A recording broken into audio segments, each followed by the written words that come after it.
آیت اللہ شمس الدین اپنی کتاب میں ایک جوان کا واقعہ بیان کرتے ہیں. طالب علم کہتے ہیں میں بازار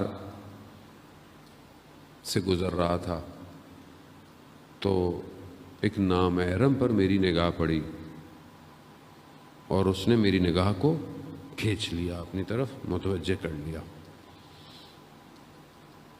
تصویر ظاہر ہے فریم میں آ جاتی ہے. ابھی بہت سے لوگ کہتے ہیں نیت اچھی ہونی چاہیے، نیت تو خراب نہیں تھی، میں دیکھ رہا تھا، تصویر تو آ گئی نا ذہن میں. تو اب رکیے گا، آج اس تصویر کو میں آپ کی صحیح کروں گا انشاءاللہ. تصویر تو آ گئی. اب وہ کہتا ہے کہ میرا ذہن اسی میں جذب ہو گیا. میں اپنے استاد کی خدمت میں گیا. استاد کون ہے؟ استاد وہ ہے کہ جو باطن کو دیکھ لیتا ہے. لوگ اپنے باطن کو دکھانے آتے تھے کہ میرے اندر گڑبڑ کیا ہے.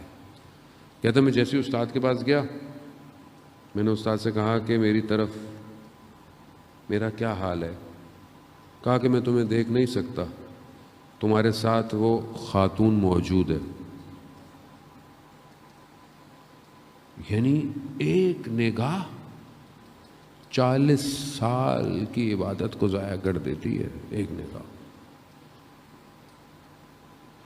ہاں فرق نہیں پڑتا کیا ہے، یوٹیوب، فیس بک، نیٹ فلکس. نیت اچھی ہونی چاہیے. یہاں نماز پڑھی عبادت کی، یہاں نگاہ پڑی، نور چلا گیا. نور چلا گیا، ظلمت آ گئی. اور بعض اوقات ایسی ظلمت آتی ہے کہ عبادت کو بھی کھا جاتی ہے، تاریکی میں لے جاتی، نہیں ہٹتی. اس لیے امام خمینی نے کہا کہ ایک نگاہ نامحرم صدیوں کے فاصلے پہ پھینک دیتی ہے. ذہن میں بس گئی. کہا کہ جب تک یہ تمہارے اندر ہو رہا تھا میں تمہیں دیکھ ہی نہیں سکتا. بہت شرمندہ ہوا، سجدے میں گیا، گریا کرتا رہا. خدا غلطی ہو گئی، خدا معاف کر دے.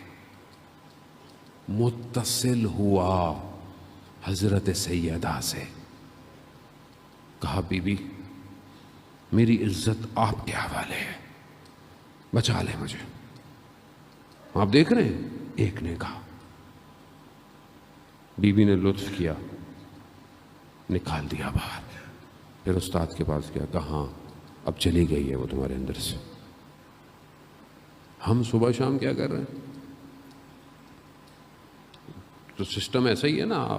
آپ اچھا کام بھی کریں گے آپ کو آئے گا. کیسے اپنے آپ کو بچائیں؟ عزیزان محترم، مجلس سنتے ہیں، گریا کرتے ہیں، نور آتا ہے، نورانی ہو جاتا ہوں. پھر خدا نخواستہ کوئی غلطی ہو جاتی ہے، گیا، پھر گیا.